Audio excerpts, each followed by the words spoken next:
பழனிமலை முருகன் சிலையின் ரகசியங்கள். தண்டாயுதபாணி விக்கிரகத்திற்கு 4 விதமான அபிஷேக பொருட்கள் மட்டும்தான் உபயோகிக்கப்படுகிறது. அவை நல்லெண்ணெய், பஞ்சாமிர்தம், சந்தனம், விபூதி என்பவன. பன்னீர் மார்கழி மாதத்தில் மட்டும்தான் உபயோகிக்கப்படுகிறது.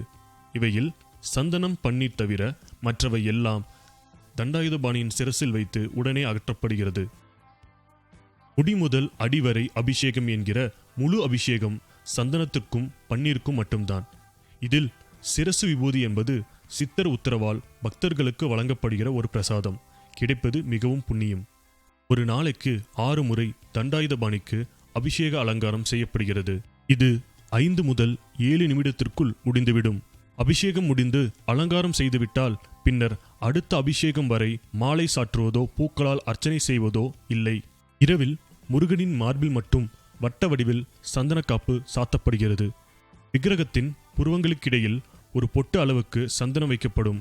முன்காலத்தில் சந்தனக்காப்பை முகத்திலும் சாத்திக் கொண்டிருந்தனர். பின்பு இந்த முறை மாற்றப்பட்டுள்ளது. தண்டாயுதபாணியின் விக்கிரகம் மிகுந்த சூடாக இருக்கும். ஆதலால் இரவு முழுவதும் அந்த விக்கிரகத்தில் இருந்து நீர் வெளிப்படும்.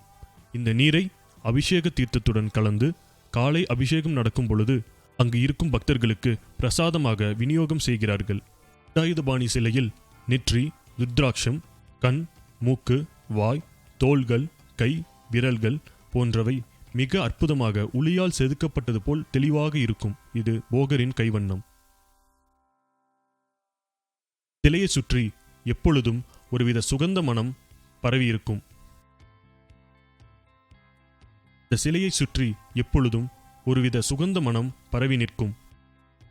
இந்த சிலையை செய்ய போகர் எடுத்துக்கொண்ட நாட்கள் 9 வருடம். அம்பாள், முருகர், அகத்தியர் இவர்களுடைய உத்தரவிற்கு பின்தான் போகர் இப்படி ஒரு சக்தி வாய்ந்த சிலையை செய்ய முயற்சியை எடுத்தார். இதற்காக 4000த்திற்கும் மேற்பட்ட மூலிகைகளை பல இடங்களிலும் சென்று தேர்வு செய்து கொண்டு வந்தார்.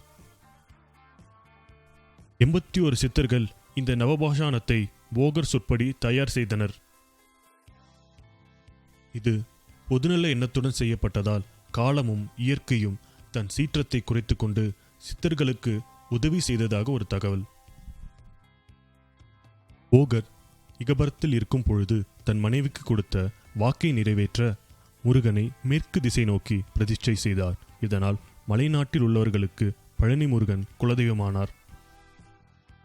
பழனியில் 2 மரகதலிங்கம் உண்டு. ஒன்று முருகர் சன்னதியில், இன்னொன்று போகர் சமாதியின் மேல். இரண்டுமே போகர் பூஜை செய்ததாக தகவல்.